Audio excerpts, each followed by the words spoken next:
दोस्तों, शिकार को गर्दन के पास से पकड़ना और दम घोंटकर उसकी जान ले लेना, पूरे जंगल को अपने मुट्ठी में रखना और सभी जानवरों को अपने शासन में रखना इसका स्वभाव है। हम बात कर रहे हैं आज के इस वीडियो के सुपरस्टार शेर के बारे में।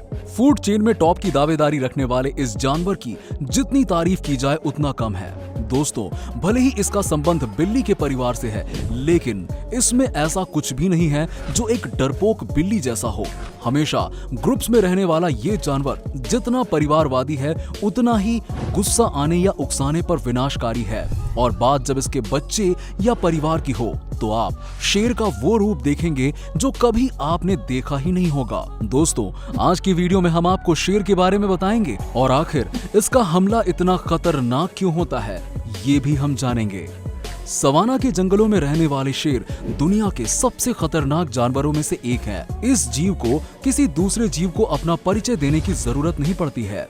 दूसरी बिल्ली की ये प्रजाति आकार में 2 से 3 मीटर तक बढ़ती है, जबकि मादा 1.8 मीटर तक बढ़ती है। इनका वजन 150 से 200 किलोग्राम तक होता है। बड़े आकार के होते हुए इन्हें ढेर सारे भोजन की जरूरत होती है।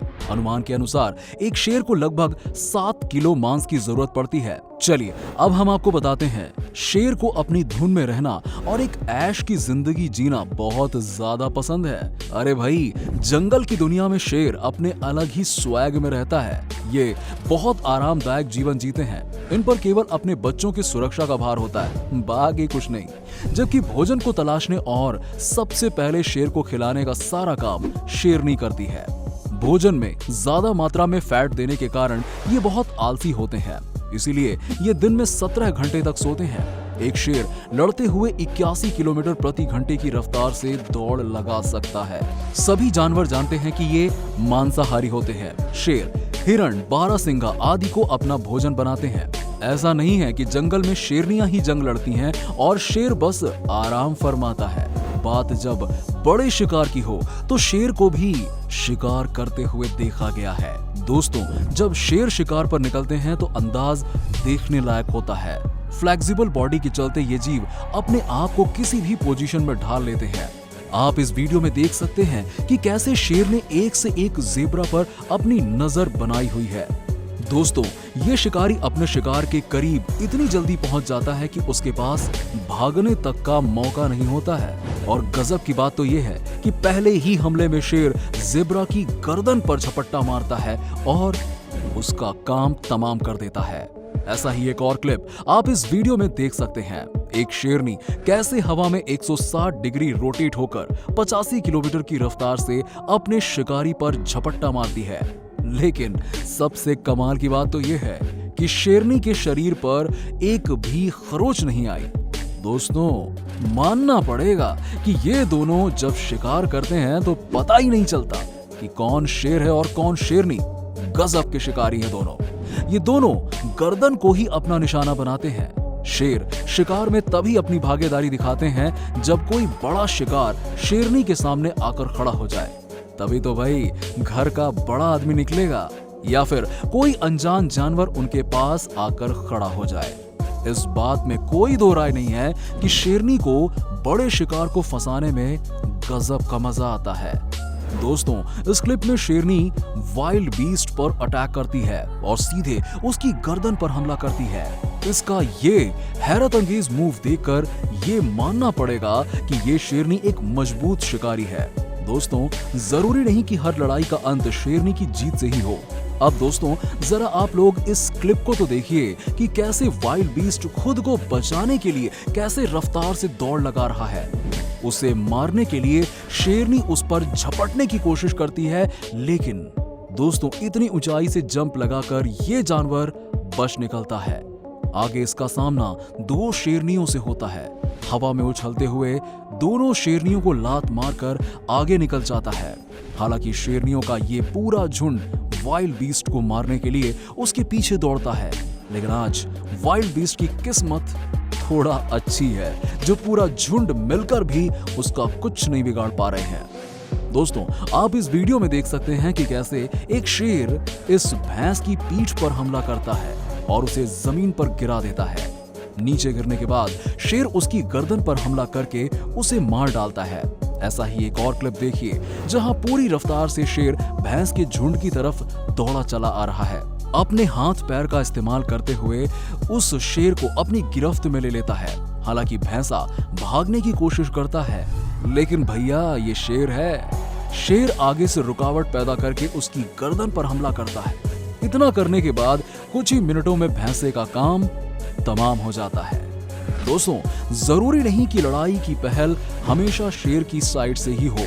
जैसा कि आप इस वीडियो में देख सकते हैं, आप देख सकते हैं कि भैंसा शेर पर अपने सींगों से वार करता है। तभी शेर अपने पंजों से उसको नीचे गिरा देता है, उसकी गर्दन पर हमला करके उसको भी मार देता है। दोस्तों, ऐसा लगता है कि इस जानवर के लिए सब कुछ बहुत ही ज्यादा आसान है। ऐसा लगता है कि ये कितना एक्सपर्ट है इस चीज में। इसीलिए तो कहते हैं कि वो राजा है, और राजा से बस पंगा मत लेना, क्योंकि जंगल उसका है। दोस्तों, वॉर्थॉग भले ही आक्रामक जीव है, लेकिन शेरनी के आगे आक्रामकता और गुस्सा काम नहीं आती। एक वॉर्थॉग भले ही छोटे जानवर पर अपना गुस्सा दिखाएं, लेकिन शेर या शेरनी से लड़ने के बारे में ये जानवर बिल्कुल भी नहीं सोच सकता। जहां ये वॉर्थॉग अपना टारगेट सेट करते हैं, इसके विपरीत शेरनी अपना टारगेट फिक्स करने से पहले कुछ नहीं सोचती। इसे जो चाहिए वो तो सिर्फ चाहिए ही, और वो पाकर ही रहेगी। यही तो एक राजा का गुण है। इस वीडियो के क्लिप में शेरनी ने एक वॉर्थॉग को अपने लंच के लिए चुना। अब तो ये गया। पहले तो शेरनी वॉर्थॉग की हर एक हरकत को देखती है। ये उस सुनहरे समय का इंतजार कर रही है जब बिना मुश्किल के एक ही हमले में अपने शिकार को धराशायी कर सके। जैसे ही वो समय आता है, वैसे ही शेरनी वॉर्थॉग के पीछे दौड़ती है, और वॉर्थॉग जान जाता है कि उसकी जान खतरे में है और अब उसका आखिरी समय आ गया है, और वो जोरदार कोशिश करके पूरी हिम्मत के साथ भागता रहता है। लेकिन दोस्तों, ये शेरनी है शेरनी। दौड़ के मामले में वॉर्थॉग भला कहां टिकने वाला। आखिर में वो शेरनी की पकड़ में आ जाता है। अब आगे की प्रक्रिया शेरनी के लिए मुश्किल नहीं होगी। दोस्तों, एक हमला और शेरनी के लंच का इंतजाम पक्का। बबून और शेरनी के बीच की दुश्मनी बहुत पुरानी है। इन दोनों प्रजातियों में 36 का आंकड़ा है। ऐसा इसलिए क्योंकि बबून शेरनी से वो चुराने की कोशिश करता है जो जंगल की दुनिया में किसी भी जीव के पास नहीं है। दरअसल बबून शेर और शेरनी के बेबीज चुराने की कोशिश करते हैं। ऐसे में शेरनी का इस जानवर के प्रति गुस्सा लाजमी है। भाई, उसके परिवार से बच्चा चुराओगे तो बच कैसे पाओगे। शेरनी को जब भी मौका मिलता है तो वो बबून का शिकार करने में बिल्कुल भी नहीं चूकती। जैसा कि आप इस क्लिप में देख सकते हैं कि बबून की जान खतरे में है, क्योंकि ट्रंक के नीचे शेरनी बैठी हुई है और बबून को इधर उधर जाने का कोई रास्ता ही नहीं मिल रहा है। अब हालांकि बबून ये लड़ाई पहले ही हार चुका है, बस उसे इंतजार है तो शेरनी के हमले का। अभी शेरनी उस बबून पर हमला करती है और उसे अपना शिकार बना लेती है। दोस्तों, शेर की बादशाहत तब तक बरकरार रहती है जब तक कि हाइना की तादाद 5 से 6 के बीच रहती है। हाइना के झुंड के सामने कभी कभी शेर की ताकत भी फीकी पड़ जाती है और वहां से उसको भागना पड़ता है। आप सभी को खुद ही पता है कि एक राजा पूरी एक सेना से अकेले नहीं लड़ सकता, भले ही ताकत और रफ्तार के मामले में वो कितना अच्छा ही क्यों ना हो। अब आप इस क्लिप में देख सकते हैं कि हाइना की संख्या 1 है। ऐसे में इस जानवर को सबक सिखाना तो बनता ही है। इतनी रॉयल्टी के साथ ये शिकार की तरफ दौड़ता चला आ रहा है और एक हमले के बाद अपने शिकार को उसकी औकात दिखा देता है, जो अपने झुंड के बल पर शेर से पंगा लेने को तैयार रहते हैं। दोस्तों, जिराफ भले ही क्यों ना जंगल के सबसे बड़े जानवर हों, लेकिन शेर की प्रजाति सबसे बड़े शिकार को पाने के लिए कभी कभी जिराफ पर भी बरस पड़ती है। दोस्तों, बस सिर्फ फर्क इतना है कि एक अकेली शेरनी इस जिराफ का शिकार नहीं कर सकती, बल्कि पूरे झुंड को मिलकर इस जिराफ पर हमला करना पड़ता है। तब जाकर जिराफ का गिरना होता है, नहीं तो ये बहुत मुश्किल होता है। जैसा कि आप लोग इस वीडियो की इस क्लिप में देख सकते हैं कि कैसे एक जिराफ पर शेरनियों ने हमला कर दिया है, तब जाकर जिराफ आखिरकार जमीन पर गिर ही पड़ता है और फिर सभी वहीं पर अपना भोजन करने लगते हैं। भाई, आज तो इन सब की पार्टी हो गई। क्यों, सही कहा ना मैंने? दोस्तों अब आप ही हमें नीचे कमेंट सेक्शन में कमेंट करके बताइए कि जंगल का राजा शेर का होना सही है या गलत। और अगर आप भी ऐसी ही एनिमल फाइटिंग की वीडियोस देखना चाहते हैं तो चैनल को सब्सक्राइब कर लें, इस वीडियो को ज्यादा से ज्यादा लाइक करें और शेयर करें। Meet you in another video, till that good bye.